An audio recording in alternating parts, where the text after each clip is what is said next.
দর্শক, স্বাগত জানাচ্ছি আমেরিকান পোস্ট পডকাস্টে। যুক্তরাষ্ট্রের নিউ ইয়র্ক থেকে আপনাদের সাথে আছি আমি তাহিয়া রুবাইয়াত অপলা। একেবারে গুরুত্বপূর্ণ যে বিষয়গুলো, সেই সাথে রাজনৈতিক ঘটনা প্রবাহ, বৈশ্বিক প্রভাব, ক্ষমতার সমীকরণ, সবকিছু নিয়েই আমাদের নিয়মিত এই আয়োজন। আজকে আমার সাথে পডকাস্টে আলোচনার জন্য যুক্ত হয়েছেন আমার বাংলাদেশ এবি পার্টির সভাপতি মুজিবুর রহমান মঞ্জু। জনাব মুজিবুর রহমান মঞ্জু, আপনাকে স্বাগত আমাদের আজকের আয়োজনে। ধন্যবাদ। জি, আমরা আলোচনা শুরু করতে চাই। আমি আসলে বর্তমানে বাংলাদেশের যে রাজনৈতিক প্রেক্ষাপট, আমি ওসমান হাদির মৃত্যুর সংবাদটা দিয়েই শুরু করব। বাংলাদেশের রাজনীতিতে খুব কম সময়ের জন্য আলোচিত একজন তরুণ ওসমান হাদি। তার মৃত্যুতে, তার জানাজায় আমরা যে পরিমাণ অংশগ্রহণ দেখলাম, একদম লাখ লাখ মানুষ স্বতঃস্ফূর্তভাবে এসে অংশগ্রহণ করলো। বাংলাদেশের রাজনীতিতে এটি আসলে কিসের বার্তা দিচ্ছে বলে আপনি মনে করছেন? হ্যাঁ, ওসমান হাদির কালকের যে জানাজা হয়েছে, আমরা এক্সপেক্ট করছিলাম যে একটু এটা বিশাল একটা জানাজা হবে, কিন্তু এটা বাস্তবে দেখা গেছে আমাদের ধারণার চাইতে অনেক বেশি মানুষের সমাগম হয়েছে। এটা আরো বেশি হতো এর আগের দিন, যে কিছু অপ্রীতিকর ঘটনা, কিছু নৈরাজ্যমূলক ঘটনা ঘটেছে, সেগুলো না ঘটলে হয়তো মানুষ আরো বেশি এখানে সমবেত হতো। তো এইটা যে বার্তাটা এখন দিচ্ছে সেটা হচ্ছে যে আমরা কিছুদিন পরে, যে মানে জুলাই অভ্যুত্থানের পরে আমাদের মধ্যে যে একটা ধারণা তৈরি হয়েছিল যে জুলাই অভ্যুত্থানের যে আকাঙ্ক্ষা, সে আকাঙ্ক্ষাটা কিছুটা ম্রিয়মাণ হয়ে গেছে, বা আমরা কিছুটা ট্রেডিশনাল পলিটিক্সে ঢুকে পড়েছি, ভোটের রাজনীতিকে প্রাধান্য দিচ্ছি। এখানে যে বার্তাটা দিচ্ছে সেটা হচ্ছে, না, জুলাই অভ্যুত্থানের মানুষের যে আবেগ, আকাঙ্ক্ষা, ঐক্যবদ্ধতা, এটা এখনো ম্লান হয়ে যায় নাই। বরং জুলাই অভ্যুত্থানের যে আবেগ, আকাঙ্ক্ষা বা আমাদের যে প্রত্যাশা বা অঙ্গীকার, এটা এখনো বিরাজিত আছে মানুষের মনে। আমাদের মধ্যে কিছু দ্বিধা বিভক্তি, কিছু রাজনৈতিক টানাপোড়েন তৈরি হয়েছে সত্য, কিন্তু এখনো জুলাই অভ্যুত্থানের যেই মানুষের মধ্যে যে প্রত্যাশা, সেটা এখনো প্রিভেল করছে। তো এটা একটা তার প্রমাণ, কারণ আমরা দেখেছি কালকে এখানে যারা সমবেত হয়েছেন, দল মতের ঊর্ধ্বে উঠে সাধারণ মানুষের একটা বিরাট, মানে জনজোয়ারের মতো ঢল নেমেছিল মানুষের মধ্যে। শুধু তাই না, সাধারণ মানুষের মধ্যে ব্যাপক আবেগ, ব্যাপক বেদনা, ব্যাপক প্রত্যাশার জায়গাও আমরা সেখানে দেখেছি। তো এটা আমাদের ট্রেডিশনাল পলিটিশিয়ান যারা আছে, বা আমরা যারা এখনো সেরকম করে ভাবছি, তাদের জন্য এটা একটা নতুন বার্তা। তো এবং উসমান হাদি, দেখেন, একটা ছোট একটা সংগঠন তৈরি করেছিলেন, এবং যে সংগঠনটার মূল এজেন্ডা ছিল কালচারাল কালচারাল হেজিমনির বিরুদ্ধে তার একটা আহ, মানে কণ্ঠস্বর ছিল। ওসমান হাদি যে কালচারাল সেন্টারটা তৈরি করেছেন, আমি সেখানে গিয়েছিলাম। তো এটা নতুন কিছু না, এই ধরনের কালচারাল সেন্টার বা এই ধরনের পাঠ আড্ডা, এই ধরনের ইন্টেলেকচুয়াল ডিবেট, ডিসকাশন ঢাকা শহরে বা দেশের বিভিন্ন প্রান্তে কিন্তু আছে। কিন্তু ওসমান হাদির এটা এত বেশি মানুষকে নাড়া দিয়েছে, বিশেষ করে জুলাই অভ্যুত্থানের পরে। এটাই সবচেয়ে দেখার বিষয়। আর একটা বিষয় হচ্ছে, উসমান হাদির অনেক অজানা কথা আমাদের ছিল, যেটা আমরা জানতাম না। সে কি বলেছে, সে কি বলতে চায়, এই বিষয়গুলো এইভাবে জনপরিসরে এত বিশদভাবে আসেনি। তার মৃত্যুর পর এগুলো অনেক ব্যাপকভাবে এসেছে। আসার পরে দেখা গেছে যে ওসমান হাদি তার যে স্বভাব শুদ্ধ বিদ্রোহী বা সমালোচনামূলক তার যে মানে বক্তব্য, এখানে তিনি কাউকে ছাড় দেন নাই। আপনি দেখবেন যে তিনি জুলাই অভ্যুত্থানের যারা মানে একদম মেজর ফেস, তাদেরকেও সে সমালোচনা করেছে। বাংলাদেশের প্রথাগত রাজনীতির বিরুদ্ধেও তার বক্তব্য ছিল। সবচাইতে আশ্চর্যের বিষয় যেটা, যে তার ক্ষুদ্র সামর্থ্য থেকে সে এই রাজনীতিকেও সে চ্যালেঞ্জ করেছে। সে নিজেও কিন্তু রাজনৈতিক জায়গায় একটা অরাজনৈতিক প্ল্যাটফর্মের লোক হয়েও সে কিন্তু নির্বাচনের মাঠে নেমে পড়েছে, এবং সেখানে নেমে সে একটা ব্যতিক্রমী নির্বাচন পরিচালনার, পাবলিক ফান্ড, তারপরে প্রথাগত জনবলের বাহাদুরি, মোটরসাইকেল র্যালি, তারপরে আপনার নানা ধরনের যেগুলো আমাদের এখানে আছে, পোস্টারের ছড়াছড়ি, এগুলো তো না গিয়ে সে ভিন্ন মাত্রার কৌশলটা অবলম্বন করেছে। এবং এইটার গভীরতা যে কত বেশি ছিল, এটা যে কিভাবে মানুষের কাছে পৌঁছে গেছে, এবং তাকে হত্যার মধ্য দিয়ে এটাকে আরো প্রাসঙ্গিক করে তুলেছে হত্যাকারীরা।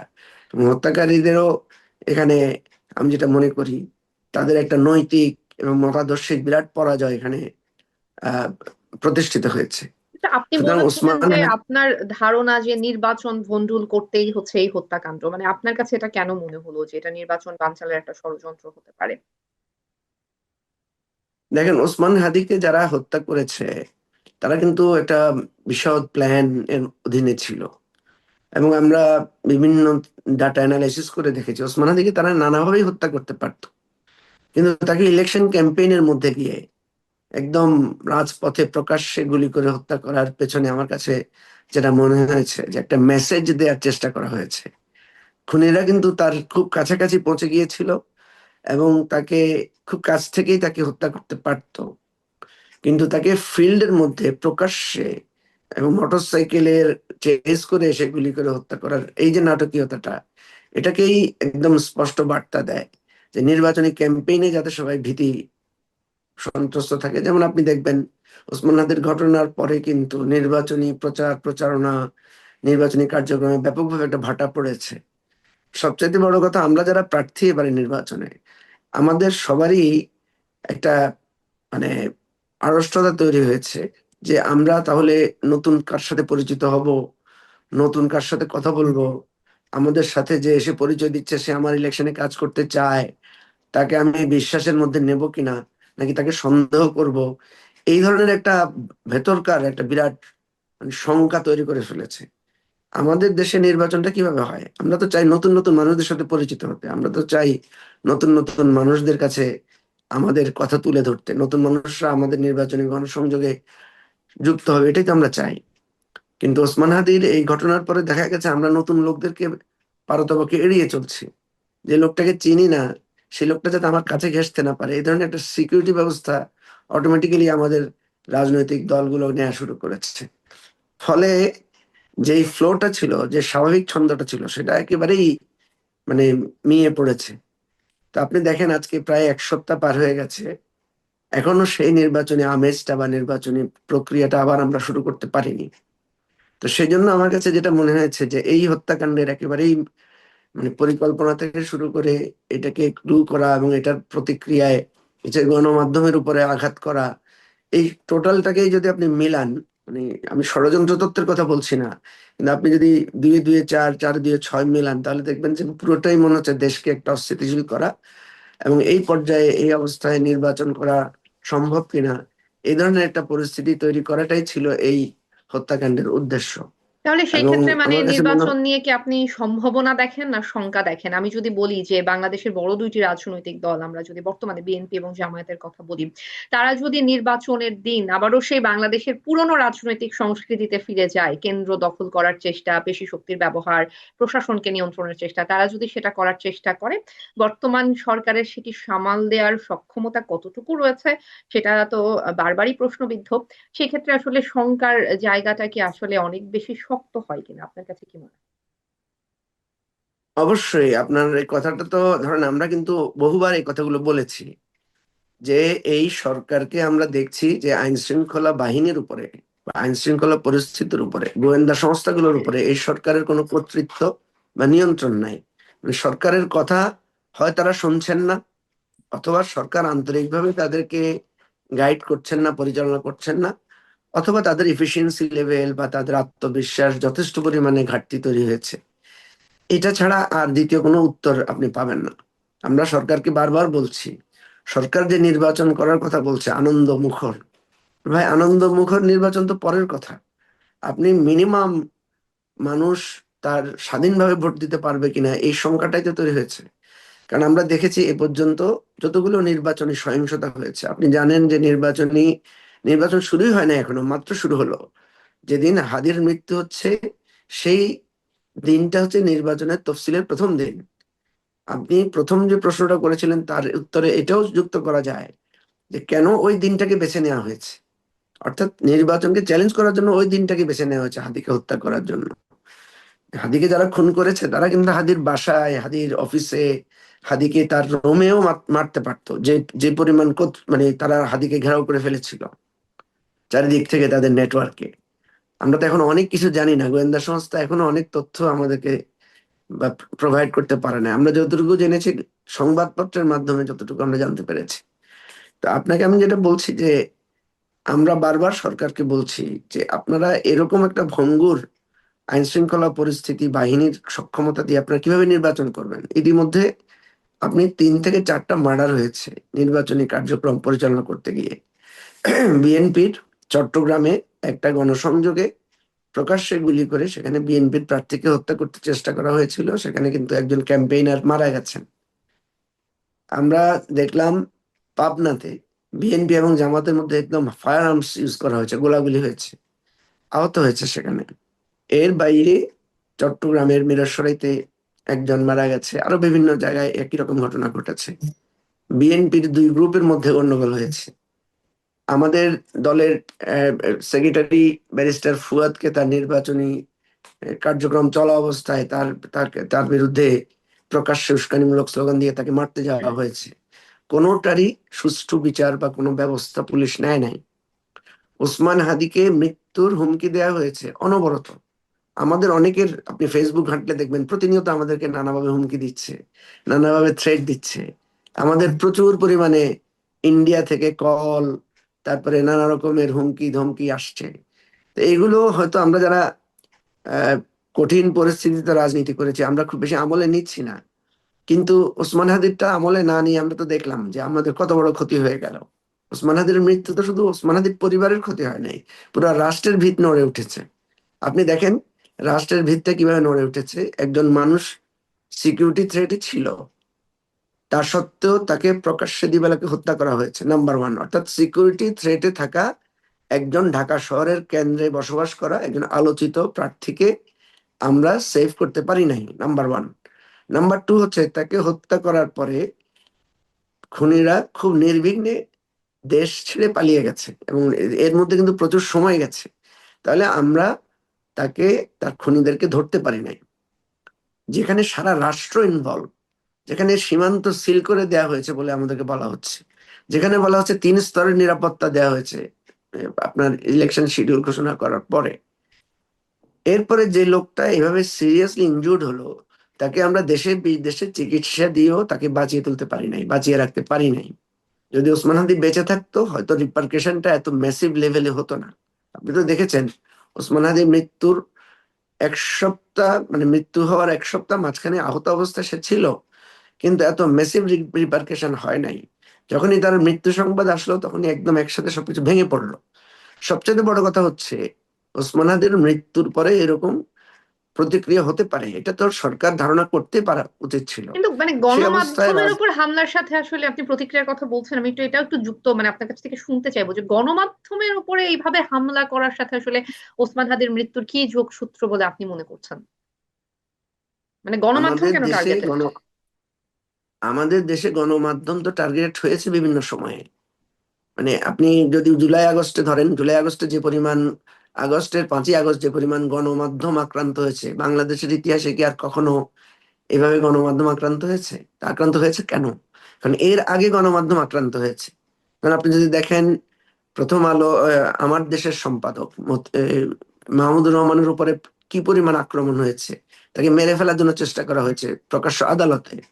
সংগ্রাম পত্রিকার সম্পাদক, তারপরে আবুল আসাদকে তার অফিসে গিয়ে সেখান থেকে মেরে টেনে হিসেবে তাকে পুলিশে দেওয়া হয়েছে, সংগ্রাম অফিস বন্ধ করে দেওয়া হয়েছে। আমার দেশ প্রথম আলো অফিস, প্রথম আলো সম্পাদক, ডেইলি স্টারের সম্পাদককে শেখ হাসিনা নিজে সংসদে দাঁড়িয়ে হুমকি দিয়েছেন, ধমক দিয়েছেন। এখন আপনার এই এই এই এই জিনিসগুলো তো আমাদের চালু হয়েছে, এই জিনিসগুলো তো করা হয়েছে। প্রেস ক্লাবে আক্রমণ করে সাংবাদিকদেরকে, রাজনৈতিক নেতৃবৃন্দকে হেনস্থা করা হয়েছে, সাংবাদিকদের চাকরিচ্যুত করা হয়েছে। আমি একটা টেলিভিশনে কর্মরত ছিলাম, আমার টেলিভিশন বন্ধ করে দেওয়া হয়েছে, ইসলামিক টেলিভিশন বন্ধ করে দেওয়া হয়েছে, সিএসবি টিভি বন্ধ করে দেওয়া হয়েছে। আপনারা হয়তো কেউ কেউ সিএসবি টিভিতে কাজও করেছেন। তারপর চ্যানেল 1 বন্ধ করে দেওয়া হয়েছে, একুশে টিভি বন্ধ করে দেওয়া হয়েছে। তাহলে গণমাধ্যম আক্রান্ত হওয়ার ইতিহাসটা তো এটা ধারাবাহিকভাবে চলে এসেছে, এবং গণমাধ্যমকে চিহ্নিত করা হচ্ছে যে গণমাধ্যম এই সমস্ত রাজনৈতিক উস্কানির পেছনে দায়ী ছিল। আপনার মনে থাকার কথা 5ই আগস্টের পরে সাংবাদিকদের সাথে শেখ হাসিনার একটা মিটিং হয়েছিল, সেখানে অদ্ভুতভাবে সাংবাদিক নেতারা অনেকে আছেন যারা উস্কানি দিয়েছিলেন গণহত্যার জন্য, এবং যার কারণে গণমাধ্যম সবচেয়ে বেশি ক্ষতিগ্রস্ত হয়েছে জুলাই আগস্টের পরে। তো এই জিনিসগুলোর তো সবকিছুর একটা কনসিকুয়েন্সেস আছে। আমরা তো একেবারে আমাদের বাংলাদেশটা তো হঠাৎ করে সভ্য, হঠাৎ করে গণতান্ত্রিক, হঠাৎ করে খুব মানবাধিকারের ভিত্তির উপর আমরা দাঁড়াতে পারছি না। এই জিনিসগুলো মাথায় রাখতে হবে। আমি আপনাকে যেটা বলছি যে ওসমান হাদির মৃত্যুর ঘটনা জানাজানির পরে সবার আগে জেনেছে তো সরকার। ওসমান হাদির মৃত্যুর খবরটা আমরা জানলাম কার কাছ থেকে? প্রথমেই আমরা জেনেছি সরকারের কাছ থেকে। এবং সরকার যখন এটা কনফার্ম করেছে, তখন এটা মিডিয়া মানে নিয়েছে। আমি নিজেও প্রথম তথ্যটা পেয়েছি একজন উপদেষ্টার মাধ্যমে, যে উনি তখনও পাবলিকলি আসে নাই, বলেছেন যে ওসমান হাদির আমরা বাঁচাতে পারি নাই, আপনারা পলিটিক্যাল পার্টিগুলো একটু চেষ্টা করেন মানুষকে শান্ত রাখার জন্য। সাথে সাথে কিন্তু আমরা শান্ত রাখার জন্য একটা পদক্ষেপও নিয়েছি। তারপরেও দেখেন, তাহলে যেখানে যেখানে সেন্সিটিভিটি আছে সেখানে সেখানে কেন পুলিশ, বিডিআর, বিজিবি, সরি, তারপরে আপনার আর্মি কেন ডিপ্লয় করা হলো না? মিনিমাম যদি ডেপ্লয়মেন্ট থাকতো, আমার কাছে তো মনে হচ্ছে যে পত্রিকা অফিসগুলো তো অন্তত এতটুকু আক্রমণটা হতো না। হয়তো বিক্ষোভ হতো, হয়তো সেখানে গিয়ে এক ধরনের মানে মানুষ উত্তেজনা তৈরি করার চেষ্টা করতো। এরপরেও এই যে উত্তেজনাটা তৈরি করা হয়েছে বা করা হয়েছে, আপনি দেখবেন ওই সিসিটিভি ফুটেজ গুলো দেখবেন, সেখানে কোনো রাজনৈতিক দলের অংশগ্রহণ ছিল না। এবং আমাদের আহ্বান ছিল মানুষকে যে ক্ষোভ প্রশমনের জন্য বা একটা শান্তিপূর্ণ, আমাদের টার্গেট ছিল যে ওসমান হাদির জানাজাটার একটা ম্যাসিভ জানাজা আমরা করব। সেজন্য আমরা সবাইকে শাহবাগে জড়ো হতে বলেছিলাম, এবং শাহবাগে জড়ো হয়ে আমরা সেখানে কনসেন্ট্রেটেড রাখতে চেয়েছিলাম। সবাইকে বলেছিলাম যে আমাদের শোককে ধৈর্যে পরিণত করতে হবে, ধৈর্যের মধ্য দিয়ে আমরা খুনিদের বিচার, খুনিদের গ্রেফতার, এই জিনিসগুলোকে আমরা সামনে আনবো। আপনি দেখবেন শাহবাগের সেদিন যে বক্তব্য হয়েছে, বেশিরভাগ বক্তব্যের মূল কথা, মূল এসেন্স ছিল যে সবাইকে ধৈর্যশীল হতে হবে। এবং আমাদের রাজনৈতিক নেতৃবৃন্দের প্রত্যেকের ফেসবুক পোস্ট, বিভিন্ন আলোচনা আপনি দেখলে দেখবেন সকলে আমরা এক সুরে কথা বলেছি। তো এখানে সরকারের একটা বিরাট ফেলিউর আছে। সরকার এই নিরাপত্তা দিতে ব্যর্থ হয়েছে। এবং দেখেন, প্রথম দিন তো ব্যর্থতা আছেই, পরের দিন আপনার এই যে উদীচীতে যে হামলাটা হয়েছে, এই হামলাটা কারা করেছে এটা কিন্তু খুবই রহস্যজনক। কারণ এখানে কিন্তু কোনো মিছিল বা প্রতিবাদ থেকে এই হামলাটা হয় নাই। এবং সেখানে পাশে কিন্তু একটা এসবি, পুলিশের স্পেশাল ব্রাঞ্চের ঢাকা সিটির অফিসও আছে। তাহলে এই জিনিসগুলো কিন্তু খুবই সন্দেহজনক, খুবই রহস্যজনক, যে এইভাবে একই সাথে কালচারাল, পত্রিকা অফিসগুলোতে হামলা, নির্বাচনী কার্যক্রম, সবকিছুর মধ্যে আমার কাছে মনে হচ্ছে একটা যোগসূত্র আছে। তো এই ব্যাপারটা থেকে আপনি যেটা প্রশ্ন তুলেছেন, যে নির্বাচনে সিকিউরিটি সিস্টেম ওয়ার্ক করবে কিনা, নির্বাচনী বিতণ্ডা হলে সেখানে পুলিশ নিরপেক্ষভাবে, দৃঢ়ভাবে, সাহসীভাবে ভূমিকা রাখবে কিনা, এটা যথেষ্ট শঙ্কা তৈরি হয়েছে। এবং আল্লাহ না করুক এরপরে যদি আরো একটা দুইটা এরকম ঘটনা ঘটে এবং প্রশাসনের ফেলিউর যদি আরো বেশি স্টাবলিশড হয়, তাহলে আমি তো মনে করি নারায়ণগঞ্জে একজন প্রার্থী, আপনি দেখেছেন, বিএনপির মতো দলের একটা প্রার্থী তার আশঙ্কা প্রকাশ করে উনি নমিনেশন উইথড্র করেছেন, পরে যদিও আবারও বলেছেন যে না আমি ঠিক আছে, আমি ইলেকশন করব। তো এইভাবে হয়তো অনেকেই ইলেকশনে অনাগ্রহী হয়ে পড়বে। এবং তখন মনে হবে যে হয় একচেটিয়া একপক্ষীয় ইলেকশন করার জন্য কেউ চেষ্টা করছে, অথবা পুরো ইলেকশন প্রসেসটাকেই ভন্ডুল করে ভিন্ন মাত্রে কিছু করার জন্য কারো না কারো এখানে ইঙ্গিত আছে। যে যাই করুক, ইলেকশন না হওয়া মানে হচ্ছে আমাদের দেশটা একটা দীর্ঘস্থায়ী অস্থিতিশীল পরিস্থিতিতে ঢুকে যাওয়া। আমাদের দেশের অর্থনৈতিক অবস্থা, আমাদের দেশের সামাজিক রাজনৈতিক পরিস্থিতি কিন্তু ভালো না। মানুষের কিন্তু প্রচুর পরিমাণে কষ্ট হচ্ছে নানা কারণে। আমাদের লোকাল গভর্নমেন্ট ইনএক্টিভ হয়ে আছে, এখানে কোনো প্রতিনিধি নাই, দেশের ব্যবসা বাণিজ্য স্থবির হয়ে আছে, শ্রমিকরা চাকরিচ্যুত হয়ে আছে প্রচুর পরিমাণে। তো এইগুলো একটা ব্যাপক সংকট আমি মনে করি তৈরি করবে। ফলে এখানে সকলের একটা সম্মিলিত প্রয়াস, প্রচেষ্টা লাগবে। রাষ্ট্র যদি না থাকে আমরা রাজনীতি করব কোথায়? রাষ্ট্র যদি না থাকে আমরা নেতৃত্ব দিব কোথায়? কাদের উপর নেতৃত্ব দিব? ফলে একটা বিরাট সংকটের মধ্যে আমরা আছি। এবং এই সংকট থেকে উত্তরণের সহজ উপায় হচ্ছে একটা সুষ্ঠু সুন্দর নির্বাচনের আয়োজন করা, আমি যেটা মনে করি আর কি। জি, আমি একটু আপনাদের নির্বাচনী প্রস্তুতি সম্পর্কে জানবো। মুজিবুর রহমান মঞ্জু, আপনারা এনসিপির সঙ্গে যে জোট করলেন, মানে এই জোটটা সম্পর্কে আসলে একটু জানতে চাই যে আপনাদের জোটটা কি আসলে আদর্শিক জোট কিনা, কিংবা ক্ষমতায় যাওয়ার জন্য কোনো জোট কিনা। আমি যদি একটু উদাহরণ টেনে বলি, যে আমরা এর আগে দেখেছি যে নুরুল হক নুরু এবং রেজা কিবরিয়ার দুটি দল মিলে একটা জোট করেছিল, পরে কিন্তু দেখা গেছে যে প্রবীণ নবীনের এক ধরনের দ্বন্দ্ব, কাদা ছোড়াছুড়ি, এবং শেষ পর্যন্ত খুব খারাপ ভাবে আসলে সেটি শেষ হয়েছিল। আপনাদের ক্ষেত্রে আসলে এই ধরনের কোনো আশঙ্কা রয়েছে কিনা, মানে আপনাদের জোটটা আসলে কিসের উপর ভিত্তি করে? আমাদের জোটটাকে আমরা বলেছি যে এটা হচ্ছে একটা পলিটিক্যাল অ্যালায়েন্স। সেই পলিটিক্যাল অ্যালায়েন্সের মূলে আমরা রেখেছি যেটা, সেটা হচ্ছে জুলাইয়ের যে আমাদের যে অঙ্গীকার, যে বাংলাদেশে একটা নতুন রাজনৈতিক বন্দোবস্ত আমরা চাই, পরিবর্তন চাই, সেই অঙ্গীকারের জন্য এটা একটা পলিটিক্যাল অ্যালায়েন্স। তো যেহেতু সাথে একটি ব্যাক টু ব্যাক একটা ইলেকশন আছে, সেহেতু আমরা বলেছি অবশ্যই এই ইলেকশনেও আমরা এইটার নিয়ে কাজ করব। দেখেন, আমাদের মূল এসেন্স যেটা, সেটা হচ্ছে আমরা দেখলাম যে পুরানো রাজনৈতিক দলগুলো এত বড় একটা অভ্যুত্থানের, গণ অভ্যুত্থান বা বিপ্লবের পর তারা ধীরে ধীরে ধীরে ধীরে আবার পুরানো রাজনৈতিক ফ্রেমওয়ার্কের মধ্যে ফিরে গেছে। আপনি দেখেছেন যে এই বর্তমান রাজনীতিতে দুইটা বড় দল, আওয়ামী লীগের অ্যাবসেন্সে বিএনপি এবং জামাত, যারা একসাথে এই স্বৈরাচারের বিরুদ্ধে, ফ্যাসিবাদের বিরুদ্ধে লড়াই করেছে, একসাথে মার খেয়েছে, একসাথে গুম হয়েছে, খুন হয়েছে, জেলে গিয়েছে, তাদের মিছিল সমাবেশ আক্রান্ত হয়েছে, তো একসাথে তারা আবার লড়াইও করেছে। হয়তো জোটবদ্ধ করেছে, কখনো কখনো কখনো আলাদা করে যুগপৎ ফর্মে করেছে। এই দুটো দলকে আমরা দেখলাম খুব দ্রুত তারা নিজেদের বন্ধুত্ব ভুলে একেবারে ধীরে ধীরে ধীরে ধীরে তারা চরম শত্রুতায় নিপতিত হয়েছে এবং একে অপরকে মানে কাদা ছোড়াছুড়িতে লিপ্ত হয়েছে। নতুন যে রাজনৈতিক দলগুলো আমরা তৈরি করেছি, আমরা যারা রাজনীতিতে এসেছি, আমরা তাহলে আসলাম কেন? আমরা তো এসেছি এই জন্য যে পুরানো রাজনীতিটা মানুষ গ্রহণ করছে না বলে আমাদের কাছে মনে হচ্ছিল। তো এখন এই পুরানো রাজনীতির ডামাডোলে আমরা যারা নতুন আসলাম, বিশেষ করে এনসিপি যেটা হয়েছে, বিপ্লবীদেরকে দিয়ে, যারা জুলাই অভ্যুত্থানের কি ফিগার তাদেরকে দিয়ে, তাদেরকেও আমরা দেখলাম যে তারাও কোনো না কোনো কারণে ওই পুরানো ফ্রেমওয়ার্কের মধ্যে ঢুকে যাচ্ছে। ফলে আমরা কিন্তু একই সাথে পুরানদের সমালোচনার পাশাপাশি নতুনদেরও আমরা সমালোচনা করলাম। কিন্তু নতুনদের সমালোচনা করতে গিয়ে আমরা নতুনদের প্রতি কিছুটা দায়িত্বশীল আচরণ করলাম। আমরা বললাম যে না, নতুনদেরকে হারিয়ে দেওয়া যাবে না, কারণ তারা কিন্তু একটা নতুন আশা তৈরি করেছে মানুষের মধ্যে।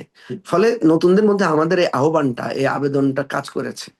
এই কাজ করার কারণে আমরা অনেক চেষ্টা করে এটা একটা ফরম্যাটে আনলাম যে না, আমরা পুরানোদের সাথে প্রতিযোগিতায়, পুরানোদের সাথে আনহোলি প্র্যাকটিসে যাব না, আমাদেরকে একটা নতুন রাজনীতির বন্দোবস্তের ধারায় আসতে হবে। কিন্তু এই তো বন্দোবস্তে কি আমাদের তো আপনারা কি ভোট, ফিক্সড করেছেন, মানে আপনাদের দলের নেতৃত্ব দিবে কে? আপনাদের দল যদি ক্ষমতায় আসে তাহলে দলের প্রধানমন্ত্রী হবে কে? এই বিষয়গুলো কি আপনাদের ভেতরে সর্ট আউট হয়েছে? না না, এটা এটা এখনো হয় নাই এই জন্য যে আমরা তো বলেছি আমাদের প্রাধান্য ভোটের রাজনীতিটা আমাদের কাছে এখন মানে প্রথম মানে প্রাধান্য না। আমাদের প্রথম প্রাধান্য হচ্ছে আমরা আগে, যেমন আমরা যখন মানুষকে বলি নতুন রাজনৈতিক বন্দোবস্ত, তো মানুষ একটু হাসে, হেসে বলে যে আপনাদের নতুন রাজনৈতিক বন্দোবস্ত তো কিছু দেখলাম না, কি আছে নতুন বন্দোবস্তে? সুতরাং এটা আমাদের আগে ফিক্স করতে হবে এবং এটা নিয়ে আমরা কাজ করছি। আপনি হয়তো বলবেন যে এখন নির্বাচনের টাইম, আপনারা এই সমস্ত কথা বললে কাজ করলে হবে কিনা। আসলেই ঠিক, মানুষ ধীরে ধীরে নির্বাচনের মধ্যে ঢুকে যাচ্ছে। মানুষ এখন নতুন রাজনীতির, ওই যে আমরা বললাম যে নতুন রাজনীতি তৈরি করা অনেক কঠিন একটা কাজ।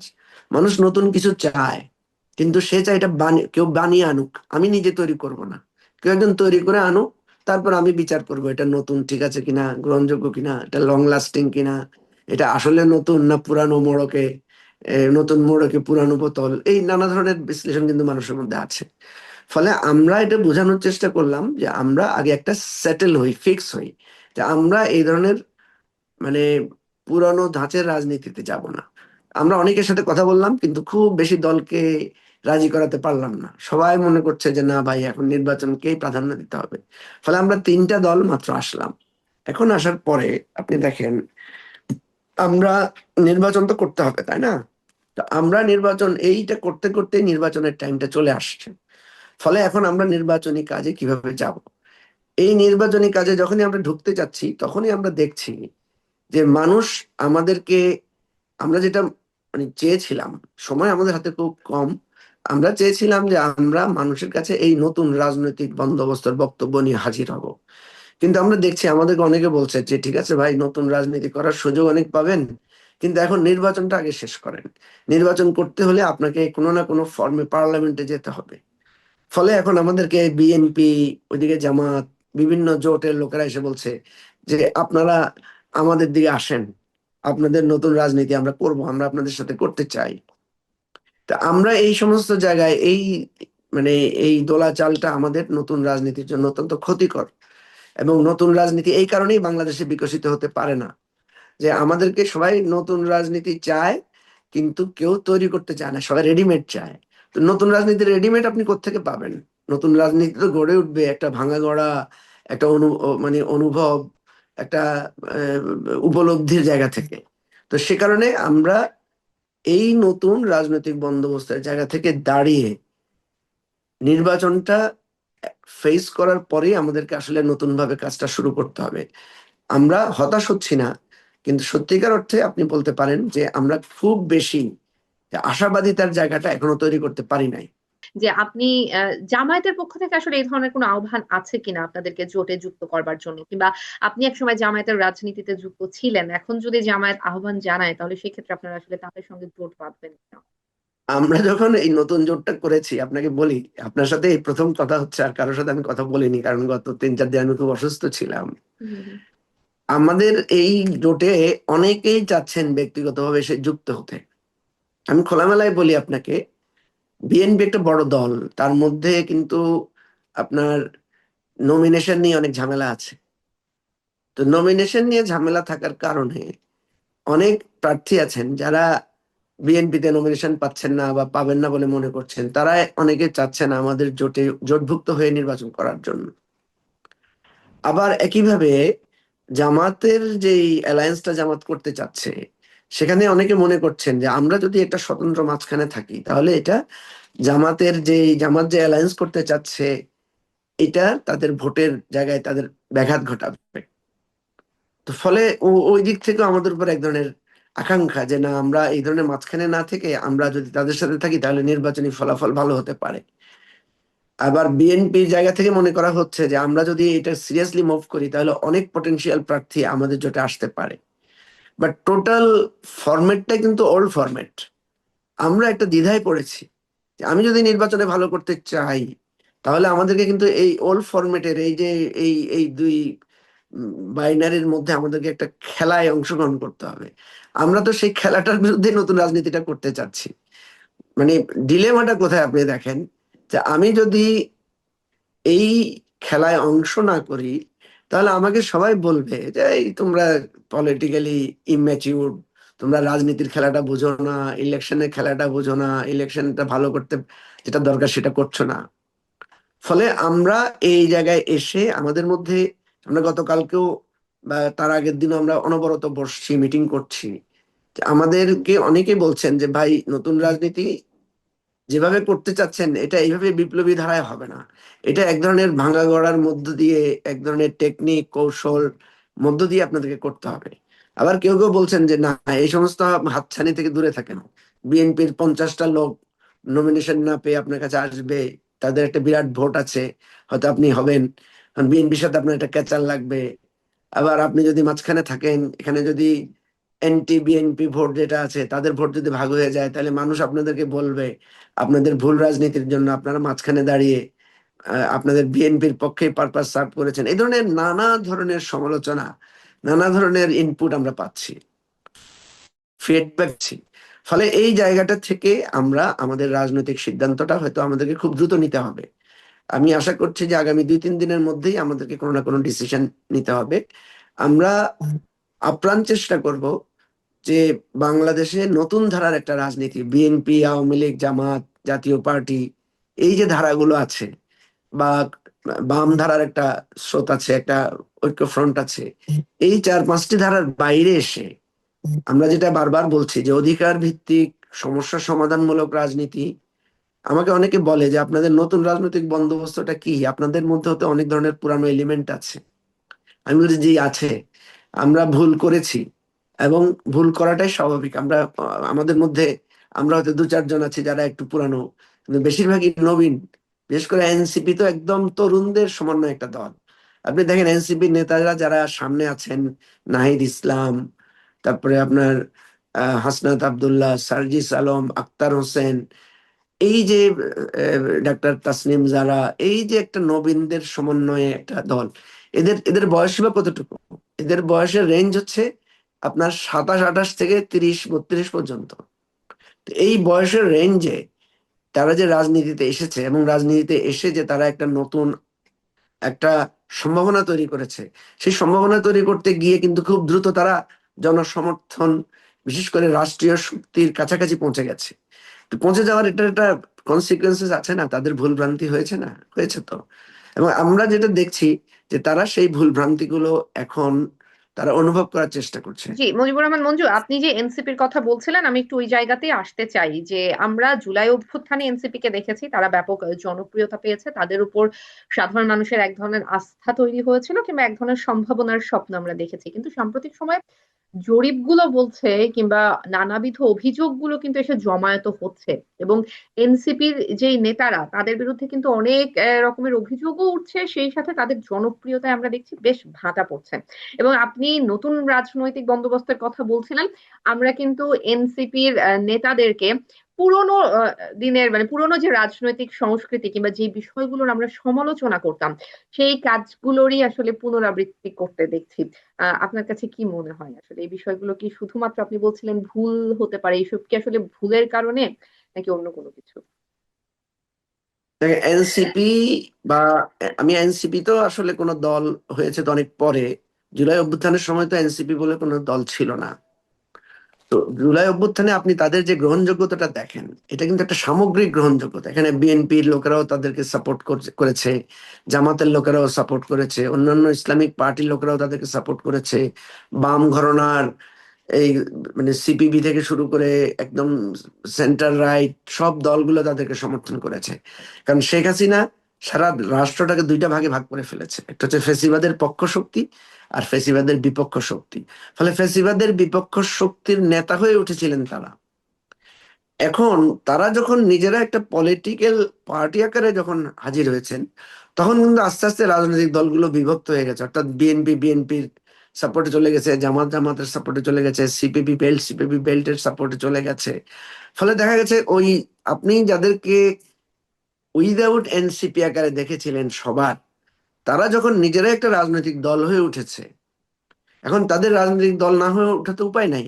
কারণ তারা যখন বিপ্লব করে ফেলেছে, একটা রাষ্ট্র অভ্যুত্থান ঘটিয়ে ফেলেছে, তখন তাদেরকে সবাই চাইবে যে তারা একটু জামাতের পক্ষে কথা বলুক, বিএনপি চাইবে তারা বিএনপির পক্ষে কথা বলুক, লেফটরা চাইবে তারা লেফট মানে টকে বা লেফট স্টাইলে কথা বলুক। তো তারা তো একটা ভিন্ন কথা বলতে চেয়েছে।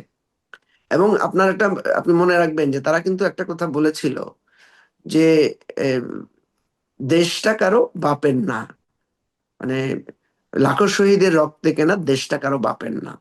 এই যে স্লোগানটা ছিল, এই স্লোগানটা শুধু আওয়ামী লীগের বিরুদ্ধে ছিল না, এই স্লোগানটা কিন্তু শুধু শেখ হাসিনার বিরুদ্ধে ছিল না, এই স্লোগানটা সকল রাজনৈতিক দলের বিরুদ্ধেই ছিল। যে এই দেশটা আমাদের সবার। তোমরা যারা রাজনৈতিক দলগুলো মনে করছো যে আমাদের দেশ, আমি স্বাধীনতা এনেছি, কেউ বলছে আমরা স্বাধীনতার ঘোষক, কেউ বলছে এটা 18 কোটি মুসলমানের দেশ, এই যে নানা বাইনারিতে দেশটাকে সবাই ওন করার চেষ্টা করেছিল, তারা এটা ভেঙে দিয়ে বলেছিল যে এটা লাখো শহীদের রক্তে কেনা দেশ, এটা আমাদের সবার।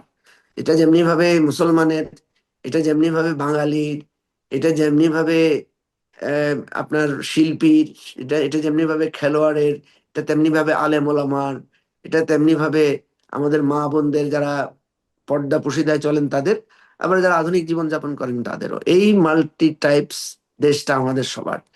এই মেসেজটা তারা যখন দিয়েছেন, আমাদের সমস্যাটা কোথায়? আপনি দেখবেন যেই কথাটা বিএনপি মনে করে তার পক্ষে যায় সে খুব খুশি হয়, আবার যেই কথাটা দেখা যায় জামাত মনে করে তার পক্ষে যায় জামাত খুব খুশি হয়। যখনই তার একটা কথা জামাতের বিপক্ষে যায়, যখনই তার একটা কথা বিএনপির বিপক্ষে যায়, যখনই একটা কথা তার সিপিবি বেল্টের বিরুদ্ধে যায়, তখনই সে মনে করে যে এরা জুলাই, এরা তো খারাপ, এরা তো বেয়াদব। যেমন আমাকে বহুবার টক শোতে বলা হয়েছে যে এই জুলাইয়ের এই ছেলেগুলা এত মানে ঔদ্ধত্যপূর্ণ কেন তাদের আচরণ। তা আমি বলেছি ভাই, এই ঔদ্ধত্যপূর্ণ আচরণ করতে পেরেছে বলেই তো শেখ হাসিনাকে তারা হটাইতে পারছে। আমরা তো আন্দোলন করছি, হরতাল করছি, অবরোধ করছি, রাস্তা ব্যারিকেড দিছি, বহু কিছু করছি, কিন্তু আমরা তো হাসিনাকে হটাইতে পারি নাই। ওরা অধ্যত্বপূর্ণ ছিল, ওই যে একটা গুলি করলে একটাই মরে, আরেকটা লড়ে না, যায় না। এটাই তো ওদের চরিত্র। আপনি ওদের এই চরিত্রের কারণেই তো ওদেরকে নেতা মেনে এই অভ্যুত্থান ঘটিয়েছেন।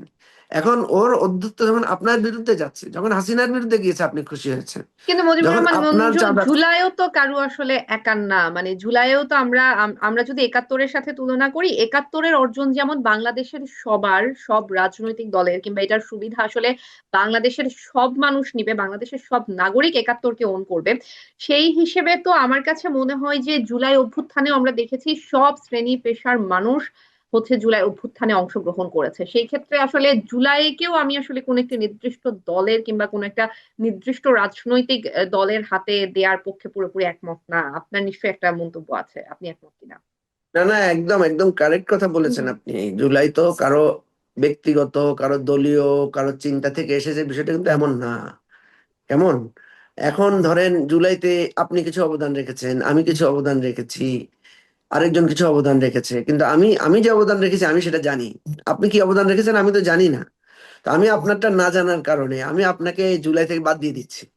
আমি মনে করছি কই আপনি কোথায় ছিলেন, আমেরিকায় বসেছিলেন, হ্যাঁ আপনি ওখানে কি করছেন, সে ফর এক্সাম্পল। হুম। আপনি হয়তো ওখান থেকে বসে রাত জেগে, সারা রাত জেগে হয়তো দুটো কথা লিখে দিয়েছেন, হয়তো একটা ফান্ড কালেকশন করে জুলাইয়ের জন্য পাঠিয়েছেন, হয়তো রাতের বেলায় আধার রাতে আল্লাহর দরবারে কান্নাকাটিও করেছেন। হ্যাঁ, আপনার বুকটা হু হু করেছে। আপনি এখানে 5টা ছেলের চিকিৎসার ব্যবস্থা করেছেন, আমি তো সেটা জানি না। তো না জানার কারণে আমি আপনাকে আউট করে দিচ্ছি। তো আমি যখন আপনাকে আউট করে দিচ্ছি, আপনি আবার আমাকে বলছেন যে আপনি কি করছেন। আপনি হয়তো একটু জেল খাটছেন, আপনি হয়তো একটু করছেন, আপনার মনে করেন যে আপনার আপনিও আমাকে ছোট করে দেখছেন, আমিও তখন আপনাকে ছোট করছি। এইভাবে জুলাইয়ের মানে অংশীদারিত্বটাকে সবাই নিজ নিজ করতে চেয়ে অন্যকে মানে ডিফেন্ড করতে গিয়ে এই জুলাই অভ্যুত্থানের অঙ্গীকারটা, আমাদের যে আবেদনটা ক্ষুণ্ণ করা হয়েছে। এই জন্য দায়ী কিন্তু আমি আপনাকে বলছি, আমরা সবাই অল্প বিস্তর দায়ী। আমি নিজে দায়ী, এনসিপির নেতারা দায়ী, বিএনপির নেতারা দায়ী, জামাতের নেতারা দায়ী, আমরা কেউ এই দায় থেকে মুক্ত না। এবং সবচেয়ে বেশি দায়ী যদি আপনি আমাকে দিতে দেন, আমি বলবো এই অন্তর্বর্তীকালীন সরকার সবচেয়ে বেশি দায়ী। কারণ এই জুলাই অভ্যুত্থানটাকে ধারণ করার দরকার ছিল তাদের সবচেয়ে বেশি, এবং বিভক্তিটা তারাই শুরু করেছে প্রথম থেকে। আপনি তো জানেন যে প্রধান উপদেষ্টা যখনই একজনকে মাস্টার মাইন্ড হিসেবে পরিচয় করে দিয়েছেন আমেরিকাতে গিয়ে, এটা নিয়ে তীব্র প্রতিক্রিয়া, বিতর্ক হয়েছে। তখন এক একজন এক একজনকে মাস্টার মাইন্ড দাবি করা শুরু করলেন। বিএনপি লোকেরা দাবি করলেন যে তারেক রহমান মাস্টার মাইন্ড। তারপরে জামাতের লোকেরা বা অন্যরা দাবি করলেন যে এই যে ঢাকা বিশ্ববিদ্যালয়ের ডাকসুর ভিপি সাদিক কায়েম, তাকে বলা হচ্ছে মাস্টার মাইন্ড। জামাতের আমির এই আন্দোলনের পিছনে প্রচুর পরিমাণে উনি ভূমিকা রেখেছেন, তারা বলছেন যে উনি মাস্টার মাইন্ড। এটা এখন ধরেন, আমি যেটা বলছি এইটা কেউই মিন করেন নাই, কিন্তু তখন তার স্টেকটা সে মানে ক্লেম করেছেন। এর আগে কিন্তু কেউ এভাবে ক্লেম করেন নাই। তারেক রহমান কি ভূমিকা রেখেছেন এটা তো তারেক রহমান কখনো ক্লেম করেন নাই। কিন্তু যখনই ডক্টর ইউনুস ক্লেম করে এটাকে একদিকে নিয়ে যাওয়া শুরু করলেন, তখন সবাই ক্লেম করা শুরু করলেন। জামাতের লোকেরা ক্লেম করা শুরু করলেন, বিএনপির লোকেরা ক্লেম করা শুরু করলেন। ইভেন এই যে আজকে যতগুলো গণমাধ্যম এখানে কাজ করেছে, সবারই তো জুলাই অভ্যুত্থানে ভূমিকা আছে। তো এনিওয়ে, আমি আপনার প্রশ্নের জবাবে যেটা বলছি, ভুলটা আমাদের সামগ্রিক হয়েছে। তো এখন আমরা জুলাই বলতে আসলে চোখটা তো চলে যায় নাহিদ ইসলামের দিকে। জুলাই বললে চোখটা চলে যায় আসিফ মাহমুদ সজীব ভুঁইয়ার দিকে। জুলাই বলতেই চোখটা আমাদের মুগ্ধর কাছে চলে যায়। জুলাই বলতেই চোখটা আমাদের আবু সাইদের কাছে চলে যায়। তো সেই জন্য আমি যেটা বলছি যে আমরা চেষ্টা করছি যে যেই ভুলগুলো হয়েছে সেই ভুলগুলো শুধরে নিতে। জি। যেই ভুলগুলো হয়েছে সেই ভুলগুলো শুধরে নিয়ে নতুন রাজনীতির জায়গাটা দাঁড় করাতে, এটা একটু জি, কঠিন মুজিবুর হবে, রহমান মঞ্জু, কিন্তু আমরা সেটার জুলাই জন্য চেষ্টা করব। মানে জুলাইয়ের কথা বলার সাথে সাথে আপনি যেরকম কিছু হচ্ছে এনসিপি নেতার কথা বললেন, আমি যদি একটু এখানে একটু মুক্তিযুদ্ধ প্রসঙ্গ আনতে চাই। আহ, আমি মুক্তিযুদ্ধের কথা বললে আমরা কিন্তু বিভিন্ন ভিডিওতে কিংবা বিভিন্ন নথিপত্রে কিন্তু আমরা দেখেছি মুক্তিযোদ্ধারা কিন্তু বঙ্গবন্ধুর নাম ধরে স্লোগান করেছে ওই সময়টাতে, কিংবা বঙ্গবন্ধুর একটা ভূমিকা কিন্তু মুক্তিযুদ্ধে ছিল। আমি আসলে সেই বিতর্কে যাব না। আমি যে প্রশ্নটা আপনার কাছে করতে চাচ্ছিলাম, আমরা সাম্প্রতিক সময়ে দেখছি যে ব্যারিস্টার ফুয়াদ আপনার দলের নেতা, তিনি মুক্তিযুদ্ধ নিয়ে বেশ কিছু নতুন তথ্য দিচ্ছেন, বেশ কিছু বয়ান দিচ্ছেন। আমার আসলে আপনার কাছে জানার বিষয় যে আপনার অবস্থানটা কি, কিংবা এবি পার্টির অবস্থানটা আসলে কি, মানে ব্যারিস্টার ফুয়াদ যা বলছেন সেটি কি আসলে তার ব্যক্তিগত মতামত কিনা, নাকি এটাই আসলে আপনাদের দলগত অবস্থান মুক্তিযুদ্ধের বিষয়ে বলছে? না দেখেন, আমাদের দলে আমরা প্রথম থেকেই বলে এসেছি, বাংলাদেশের এই যে জন্ম, বাংলাদেশের জন্মটা হয়েছে 71 সালের মহান মুক্তিযুদ্ধের মধ্য দিয়ে। আমাকে অনেকে জিজ্ঞেস করেছে যে 71 বড় না 24 বড়। আমি বলছি অবশ্যই 71 বড়, কারণ 71 হচ্ছে আমাদের পিতা বাবা, 71-এর মধ্য দিয়ে আমাদের রাষ্ট্রের জন্ম হয়েছে। আর 24 হচ্ছে আমাদের সন্তান, মানে আপনি 71-কে যদি বাবা ধরেন, 24 হচ্ছে তার সন্তান। এবং 71-এ আমরা যেটা ক্লেম করেছিলাম, সাম্য, মানবিক মর্যাদা, সামাজিক সুবিচার, একটা বৈষম্যহীন বাংলাদেশ, 24-এ এসে সেটাকে রিক্লেম করা হয়েছে। যে 71-এ আমার অঙ্গীকারকে ভুলুণ্ঠিত করা হয়েছে, 71 পরবর্তী যে ভুলুণ্ঠন সেটা ফিরিয়ে আনার জন্য 24 হয়েছে। এবং আমি এটাও বলেছি যে দেখেন, অনেক সময় বাবা এবং ছেলের চেহারার খুব মিল থাকে। আমরা বলি, বা মা এবং মেয়ের বা বাবা এবং মেয়ের চেহারার খুব মিল থাকে, তখন আমরা বলি যে আরে এই ছেলেটা তো একদম তার বাবার মতো অবিকল। তো 24টা হচ্ছে অবিকল 71-এর মতো। কিভাবে? আপনি দেখেন, 71-এও আমরা একটা ভোট পেয়েছিলাম, 70 সালের নির্বাচনও হয়েছিল পাকিস্তানের ফ্রেমওয়ার্কের মধ্যে দিয়ে, কিন্তু সেই নির্বাচনে বিজয়ী দলকে ক্ষমতায় বসতে দেওয়া হয় নাই। কত বড় বৈষম্য আপনি চিন্তা করেন, কত বড় অবিচার! এবং সেই অবিচারের প্রতিবাদের সূত্র ধরেই, এবং তারও আগে 69-এর গণ অভ্যুত্থান হয়েছে, 69-এর গণ অভ্যুত্থানের মধ্যে একটা নির্বাচন পেয়েছি আমরা। সেই নির্বাচনের ফলাফল বাস্তবায়ন করতে না দেওয়ার অনিবার্য পরিণতিতে 25শে মার্চের গণহত্যা, এবং গণহত্যার প্রেক্ষিতে মুক্তিযুদ্ধের সূচনা। এরপরে দেখেন মুক্তিযুদ্ধে কি হয়েছে। মুক্তিযুদ্ধ কিন্তু কোনো দলের অধীনে হয় নাই, দল মত নির্বিশেষে সবাই সেখানে অংশগ্রহণ করেছে। 24-এও আপনি দেখেন, নির্বাচন পরপর তার 3টা নির্বাচন থেকে বঞ্চনার পরে 24-এর নির্বাচনে যখন বঞ্চনা হলো, এবং বৈষম্যমূলক একটা জায়গা থেকে বৈষম্যের বিরুদ্ধে দাঁড়িয়ে সেখানে সবাই সমবেত হয়ে গেল। 71-এ আপনি হয়তো একজন নেতা বলতে পারেন যে শেখ মুজিবুর রহমান একক নেতৃত্ব মানুষের মধ্যে ছিল। 24-এ আপনি একক নেতৃত্ব নাই, 24-এ একটা সামগ্রিক নেতৃত্ব। কিন্তু দেখেন ধারা, একদম চিন্তা, গতিধারা অনেক মিল। সবচেয়ে বড় মিল হচ্ছে দুইটা গণহত্যা, 25শে মার্চের গণহত্যা আর জুলাই গণহত্যা। এই দুটো জিনিস ট্রিগার করেছে এই দুটো পরিপ্রেক্ষিতকে। এই গণহত্যার লেগেসি এত খারাপ, এটার কনসিকুয়েন্সেস এত খারাপ। 24-এ এটা যেটা হয়েছে আপনি দেখবেন, যেটা 71-এ হয় নাই। 24-এ এসে মানুষ, থানা, প্রত্যেকটা থানা আক্রান্ত হয়েছে, প্রত্যেকটা গভর্নমেন্ট এস্টাবলিশমেন্ট আক্রান্ত হয়েছে। ফেসিবাদের চিহ্ন যেখানে যেখানে ছিল সেখানেই মানুষ আঘাত করেছে। এবং আপনি দেখবেন যে 71-এর যে প্রতিচ্ছবি শেখ মুজিবুর রহমানের মধ্য দিয়ে 24-এ এসে সেটা আঘাত পেয়েছে স্বাধীনতার প্রতিকৃতি হিসেবে। উনার পর আঘাত আসে নাই, ফেসিবাদের প্রতিকৃতি হিসেবে আঘাত এসেছে। এই জায়গাটায় অনেকে ভুল ব্যাখ্যা দেওয়ার চেষ্টা করে যে 24 71-কে উল্টে দিয়েছেন। না, 24 71-কে রিক্লেম করেছে, এবং এমন ভাবে রিক্লেম করেছে যে তুমি 71-এর প্রতিচ্ছবি, সেই জন্য তুমি আমাদের হৃদয়ের মধ্যে, কিন্তু তুমি যেহেতু ফেসিবাদকে ধারণ করেছো, সুতরাং তোমার সেটাই, সেই লেগেসিকেও আমরা মানি না, সেটাকেও সে উল্টে দিয়েছে। সুতরাং ভুল ব্যাখ্যা দিলে এখানে হবে না। শেখ মুজিবুর রহমান 71 যতবার আসবে, মহান মুক্তিযুদ্ধের ইতিহাস যতবার লেখা হবে, ততবার শেখ মুজিবুর রহমানের গৌরবোজ্জ্বল ইতিহাস আমাকে আপনাকে লিখতে হবে। কিন্তু আবার আপনি যখন 75 লিখবেন, 74 লিখবেন, আপনি যখন 73-এর নির্বাচন লিখবেন, আপনি যখন বাকশাল গঠনের ইতিহাস লিখবেন, তখন আপনাকে লিখতে হবে যে শেখ মুজিবুর রহমান বাংলাদেশের প্রতিষ্ঠাতা, অ্যাজ ওয়েল এজ উনি বাকশালেরও প্রতিষ্ঠাতা, অ্যাজ ওয়েল এজ উনি বাংলাদেশে বিরুদ্ধমত দমন, সংবাদপত্র দমনেরও প্রতিষ্ঠাতা। ফেসিবাদের মূল উৎস শুরু হয়েছে উনার কাছ থেকে। উনি যে ইয়াহিয়া খানের বিরুদ্ধে আন্দোলন করেছিলেন, উনি যে আইয়ুব খানের বিরুদ্ধে আন্দোলন করেছিলেন, ক্ষমতায় আসার পর যখন দেখেছে মানুষ যে উনি ইয়াহিয়া খানের চাইতেও বেশি বা ইয়াহিয়া খানের সমপর্যায়ে পৌঁছে গেছেন, তখন মানুষ কিন্তু 3 বছরের মাথায় উনাকে প্রত্যাখ্যান করেছে।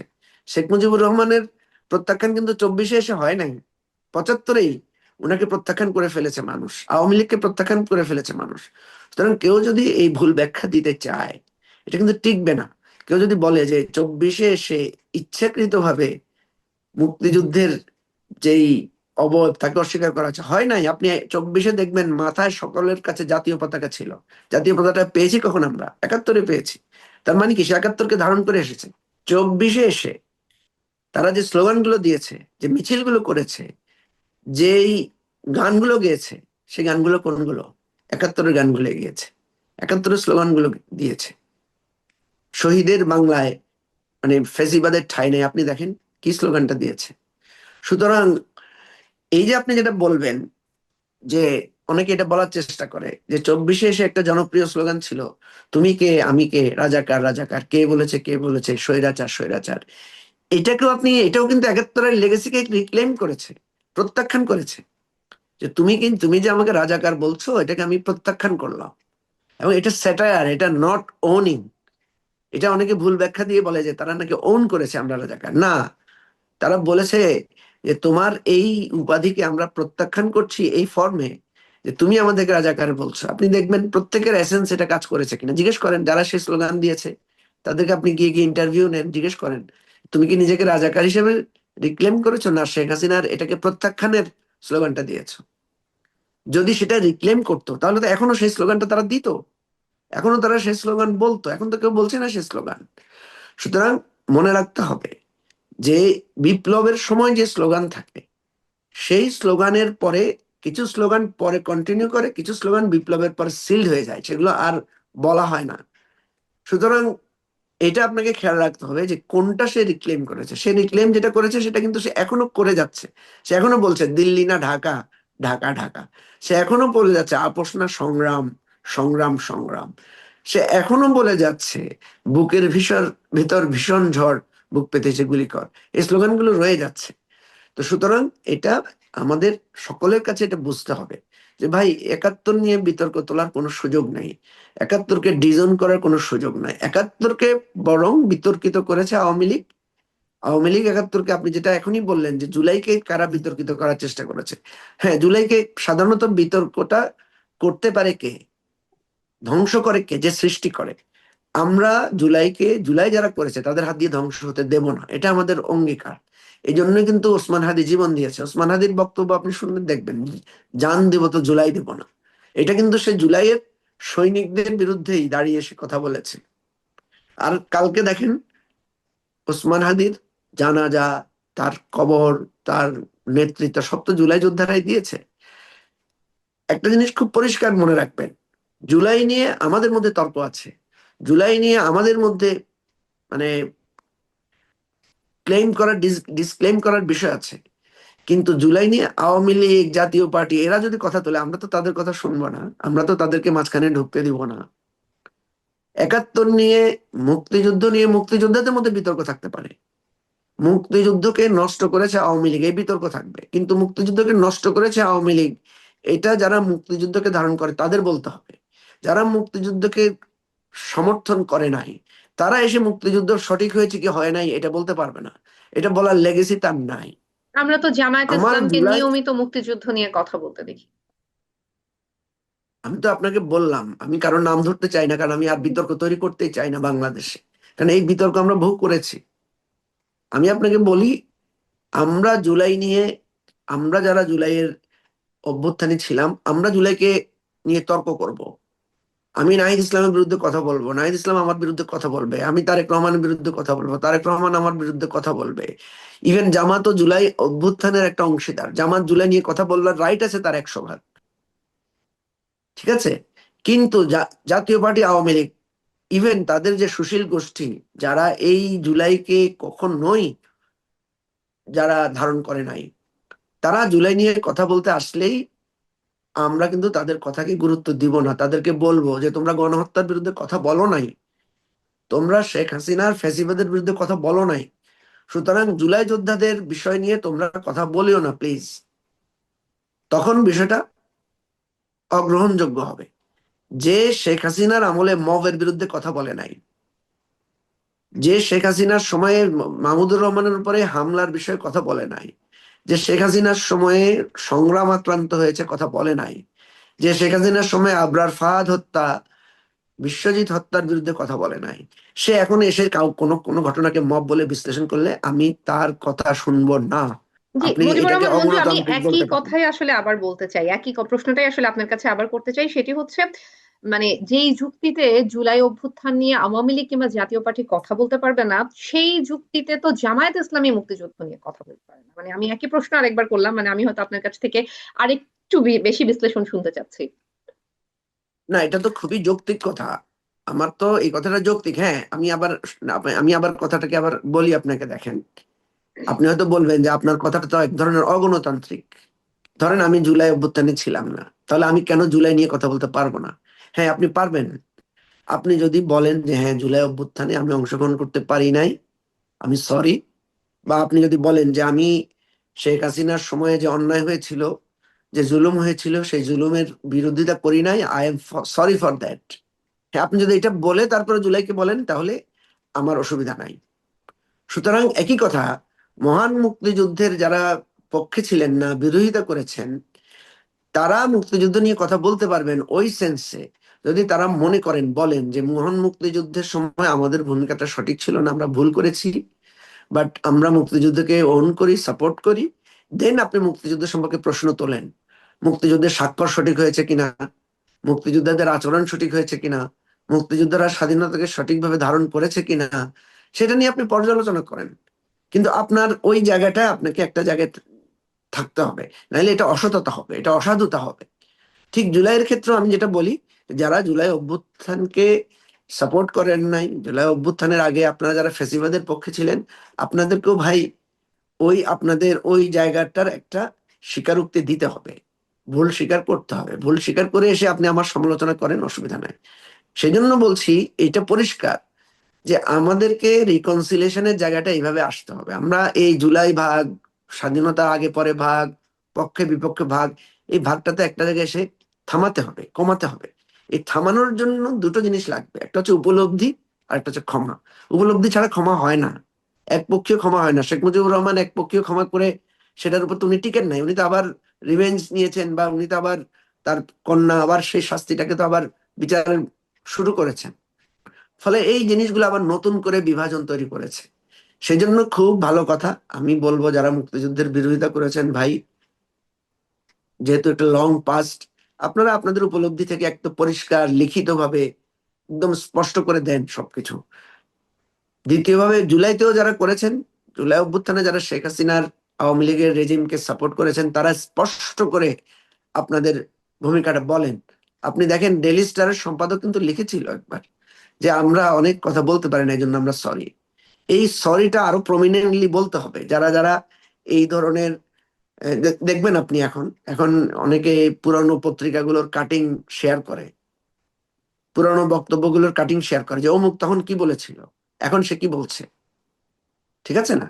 আমি যারা বাংলাদেশের স্বাধীনতার বিপক্ষে ছিল তাদেরকে অনেকবার বলেছি যে আপনারা মুক্তিযুদ্ধের সময় মুক্তিযোদ্ধাদেরকে বলেছেন ভারতের দালাল, আপনারা মুক্তিযোদ্ধাদেরকে বলেছেন দেশের শত্রু, আর এখন এসে বলছেন মুক্তিযোদ্ধারা জাতির শ্রেষ্ঠ সন্তান। ওয়েল, তাহলে এই যে কেন এখন বলছেন ভালো, তারা আগে কেন খারাপ ছিল, আগে কেন খারাপ বলেছিলেন, সে একটা ব্যাখ্যা তো দিবেন রে ভাই। কারণ আপনার ওটা তো রিটেন ডকুমেন্ট আছে, আপনি যে তাদেরকে দালাল বলেছেন, দেশের শত্রু বলেছেন, এটা তো রিটেন ডকুমেন্ট আছে। রিটেন আরেকটা ডকুমেন্ট মাঝখানে দেন, যে আপনি কি যে তাকে আগে দালাল মনে করেছিলেন, আপনি যে তাকে দেশের শত্রু মনে করেছিলেন, it was right or wrong, correct or incorrect, কেন আপনার এখন মনে হচ্ছে সে জাতির শ্রেষ্ঠ সন্তান। তো সত্যিকার অর্থে তো এই রাষ্ট্রটা যদি তৈরি না হতো, আজকে তো আপনি এমপি হতে পারতেন না, আজকে তো আপনি বাংলাদেশের এমপি বা বাংলাদেশের মন্ত্রী হতে পারতেন না, বাংলাদেশের দল হতে পারতেন না। তো এই জিনিসগুলো আমি বিভেদ না করে, দেখেন আমার এই কথা দিয়ে অনেকে গালাগালি করতে পারে, অনেকে এটাকে, আমি কিন্তু বিভেদ করার জন্য বলছি না, আমি উপলব্ধি করার জন্য বলছি। প্লিজ, এই রাষ্ট্রটা খুব ভঙ্গুর অবস্থা দিয়ে আসছে। এই রাষ্ট্রের 50 বছর অনেকগুলো সামরিক অভ্যুত্থান হয়েছে, অনেকগুলো সামরিক নেতা আমরা হারিয়েছি, আমাদের অনেক রাজনৈতিক নেতাকে আমরা হারিয়েছি, আমাদের গণতন্ত্রটা শক্তিশালী হয় নাই। এই কথাগুলো বলতে গিয়ে আমাদেরকে আমাদেরকে অনেকে টিজ করে, বলে "এই, তোমার মিয়া কি আছে, দল নাই, লোক নাই, খালি দামি দামি ভালো ভালো কথা বললে হবে"। তো ভাই, আমাদের দল আসেন না, আপনি আমাদের দলে আসলেই তো আমাদের দলটা শক্তিশালী হবে। আপনারা ভালো ভালো লোকগুলো আসছেন না কেন? আমাদের দেশে সবাই বলে যে রাজনীতি নষ্ট হয়ে গেছে। রাজনীতি নষ্ট হবে না, আপনার মতো ভালো মানুষ রাজনীতিতে না আসলে, নষ্ট লোকেরা আসলে রাজনীতি তো নষ্ট হবেই। আপনাদের মতো ভালো মানুষ যারা দূর থেকে রাজনীতিকে নষ্ট বলছেন, ভালো মানুষরা দল বেঁধে এসে রাজনীতিটাকে সুস্থ করে ফেলেন না, সেটা তো করছেন না। জি, মুজিবুর রহমান মঞ্জু, আমরা আমাদের একদম সবাইকে শেষ পর্যায়ে চলে এসেছি। আমি একটু ছোট্ট করে আপনার কাছে জানতে চাইবো, একদম শেষ প্রশ্ন, সেটি হচ্ছে মানে সামনের নির্বাচনে আমরা যদি জরিপের কথা বলি, ভোট ব্যাংকের কথা বলি, বিএনপি জামায়াতের তুলনায় আসলে আপনার দল কতটুকু নির্বাচনে ইম্প্যাক্ট ফেলতে পারবে বলে আপনি আশাবাদী? সেই সাথে নিশ্চয়ই বাংলাদেশের ভোটারদের জন্য আপনার একটা নির্বাচনী প্রতিশ্রুতি আছে। আপনার সেই নির্বাচনী প্রতিশ্রুতি কি? বাংলাদেশের ভোটারদের পাশাপাশি প্রবাসী ভোটাররা যারা রয়েছেন তাদের জন্য আপনার নির্বাচনী প্রতিশ্রুতি জানতে চাইবো। দেখেন, আমাদের প্রথম কথা হচ্ছে আমরা তো আগে ইলেকশন করি নাই, আমার তো কোনো ভোট ফিগার নাই যে আমি আগে বলবো যে আমি আগে 50,000 ভোট পেয়েছি, এবার আমি 80,000 পাবো, বা এবার আমি 1 লাখ পাবো। আমি জিরো, অলমোস্ট জিরো আপনি ধরে নিতে পারেন। এখন প্রশ্ন হচ্ছে, এই জিরো রাজনৈতিক দলের বা জিরো ভোটের পার্টির ইম্প্যাক্ট কি? ইম্প্যাক্ট দেখিয়ে দিয়েছে ওসমান হাদি, তার ইম্প্যাক্ট কি। আমরা পুরানো চিন্তাশীল লোকদেরকে এটা বলতে চাই যে যে কোনো কিছু জিরো থেকে শুরু হয়। ক্লাস 1 থেকে আমরা লেখাপড়া শুরু করি, কেউ হুট করে এসে মেট্রিক পাস করি না, কেউ হুট করে এসে বিএ পাস করি না। সো আমরা পিপলের কাছে বলতে চাই, যদি পরিবর্তন চান তাহলে পরিবর্তনের পক্ষে আপনারা আসেন। এই ছেলেরাই পরিবর্তন এনেছে রে ভাই। যাদের আপনি এত দোষ ধরছেন, দোষ তো অবশ্যই আছে। আপনি এখন তাকে দেখছেন বলে দোষ ধরতে পারছেন, যখন দেখেন নাই ওই দোষটা তার মধ্যে ছিল, কিন্তু তাকেই দিয়ে আপনি পরিবর্তন এনেছেন। তাকেই পারবেন পরিবর্তন ঘটাতে, কারণ তাদের সমালোচনা আপনি করতে পারছেন। প্রতিষ্ঠিত দলগুলোর সমালোচনা করলেই আপনার কিন্তু গলা টিপে ধরে আপনাকে, এরা কিন্তু গলা টিপে ধরবে না, এরা সমালোচনা শুনে শুনে আস্তে আস্তে তৈরি হবে। সেই জন্য বলছি যে আমাদের রাজনীতির, পুরো রাজনীতির ধারণাটাকে আমরা বদলে দিতে চাই। তা যারা মনে করছেন আপনার কত ভোট, আপনার কি প্রতিশ্রুতি, নো প্রতিশ্রুতি। আমার নির্বাচনী এলাকায় আমি গিয়েছিলাম, আমাকে বলেছিল যে আপনি কি করতে চান, কি করবেন বলেন। আমি বলছি আমি কি করব বলবো না, আমি কি করব না সেটা বলবো। তো বলছে তাহলে এটা তো আমরা শুনিয়ে নিচ্ছি, বলেন। তো আমি বলছি, আমি প্রথম জিনিস এটা হব যে এমপি ডিসির কাজ করবে না, এসপির কাজ করবে না, ওসির কাজ, ইউনোর কাজ এমপি করবে না। দিস ইজ ওয়ান প্রতিশ্রুতি। না, আপনারা তো বলছেন করব, আমরা বলছি করব না। কারণ আমাদের দেশের রাষ্ট্র কাঠামোতে DC, SP, OC, UNO, union পরিষদের চেয়ারম্যান, উপজেলা চেয়ারম্যান, এরা যদি প্রপার কাজটা করে, ওই উপজেলাটা, ওই অঞ্চলটা খুবই শান্তিপূর্ণভাবে কাজ করে। ঠিক আছে। নাম্বার 2 হচ্ছে বিচার আচার। আমাদের বাসার বারান্দায়, ড্রয়িং রুমে, আমার পুকুরের ঘাটলায় বিচার আচার করবো না। বিচার আচার কে করবে? জজ সাহেব করবে, ম্যাজিস্ট্রেটরা করবে, তারা করবে। তাহলে আমি এটা করব না, এটা করব না, দুইটা আমার প্রতিশ্রুতি। 3 নম্বরে আমি যেটা করব বলতে পারেন, সেটা হচ্ছে এই জায়গাগুলো যাতে সঠিকভাবে কাজ করে সেটার জবাবদিহিতাটা জনগণকে নিয়ে নিশ্চিত করব। এই 3টা প্রতিশ্রুতি যদি রক্ষা করা যায়, আপনার আলাদা করে ব্রিজ, কালভার্ট, মসজিদ, মাদ্রাসা করার কোনো দরকার হয় না, কারণ সরকারের প্রতি বছরই কিছু বরাদ্দ থাকে। সরকারের বরাদ্দগুলো যদি দুর্নীতি মুক্ত ভাবে ডিসি সাহেব, তারপরে থানার পুলিশের কাজটা যদি এসপি সাহেব, ওসি সাহেব ঠিক মতো করতে পারে, তাহলে দেখবেন ওই এলাকাটা খুবই শান্তিপূর্ণ ভাবে চলবে।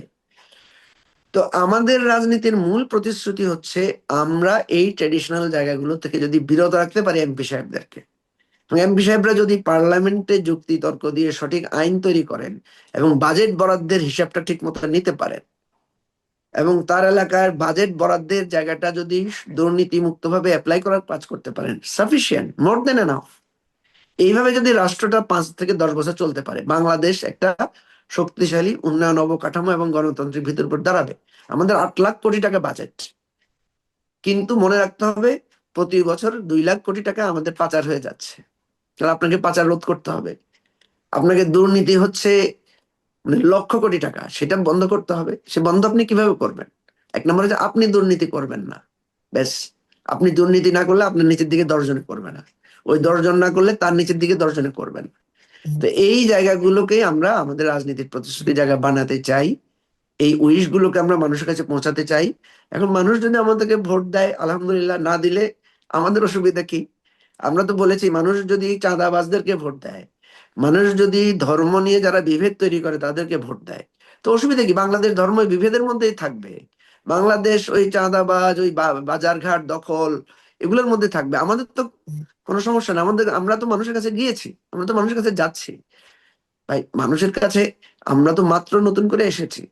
তো এই জায়গা থেকে আমি আপনাকে বলবো যে আমি একটা প্রোডাক্ট নিয়ে এসেছি, প্রোডাক্ট যদি মানুষ না কিনে, সে যদি পুরানো জিনিসগুলোই নিয়ে চলে, তাহলে এইটার দায় তো আমরা নিতে পারবো না। সো আমরা নতুন রাজনীতির এই জায়গাটা নিয়ে হাঁটতে চাই। রাতারাতি আমাদের এই শুদ্ধতা, এই বিশুদ্ধ রাজনীতিটা আমরা প্লেস করতে পারবো না, ক্রমান্বয়ে পারবো। ওসমান হাদি এই জিনিসটা দেখিয়ে গেছেন, এবং এটার ইম্প্যাক্ট কত পাওয়ারফুল সেটা সে প্লেস করে গেছেন। জাস্ট ওসমান হাদিকে ফলো করলেই, আর হয়তো ওসমান হাদির যদি কোনো ভুল ত্রুটি চোখে পড়ে সেগুলোকে বাদ দিয়ে তার পজিটিভ দিকগুলোকে যদি আমরা নিতে পারি, দ্যাটস এনাফ। আমি মনে করি বাংলাদেশের রাজনীতির পুরো মোড় ঘুরিয়ে দেওয়া সম্ভব, এবং সেটা আমরা প্রত্যাশা করি। জানি না কতটুকু সেই প্রত্যাশা পূরণ করতে পারবো। আপনাদেরও আমরা চাই, প্রবাসী ভোটাররা যারা আছেন, প্রবাসে যারা আছেন, তারা আপনারা দেশকে নিয়ে অনেক ভাবেন, অনেক ভালোবাসেন দেশকে। আপনারা চান যেখানে আছেন সেখানকার মতো কেন আমাদের দেশটা পরিষ্কার পরিচ্ছন্ন, নীতিসম্মত হয় না। হওয়ার জন্য ভাই আপনাদেরকে ভূমিকা রাখতে হবে, হওয়ার জন্য আপনাদেরকে সিদ্ধান্ত নিতে হবে। আপনি যদি মনে করেন আপনার মনের মধ্যে নৌকা গেড়ে আছে, ধানের শীষ গেড়ে আছে, দাঁড়িপাল্লা গেড়ে আছে, আপনি ওই গাড়া থেকে নড়বেন না, তাহলে ওই গাড়ার মধ্যে থাকতে হবে, আমাদের কিছু করার থাকবে না। অসংখ্য ধন্যবাদ, একদম স্পষ্ট হয়েছে মুজিবুর রহমান মঞ্জু। আসলে আরো অনেক কিছু আপনার কাছ থেকে জানার ছিল, কিন্তু আজকের মতো সময় একেবারেই শেষ হয়ে গেছে। নিশ্চয়ই আরো একটা দিন আমরা আপনার কাছ থেকে আরো অনেক বেশি তথ্য জানতে পারবো, এবং বাংলাদেশের রাজনীতির আরো অনেক বেশি সমীকরণের বিশ্লেষণ আপনার কাছ থেকে শুনতে পারবো। অসংখ্য ধন্যবাদ এবং কৃতজ্ঞতা, আজকে আপনি আমেরিকান পোস্টকে সময় দিয়েছেন। অনেক ধন্যবাদ। দর্শক, আমেরিকান পোস্ট পডকাস্টে এই ছিল আজকের মতো। আমেরিকান পোস্টের সঙ্গেই থাকুন সব সময়।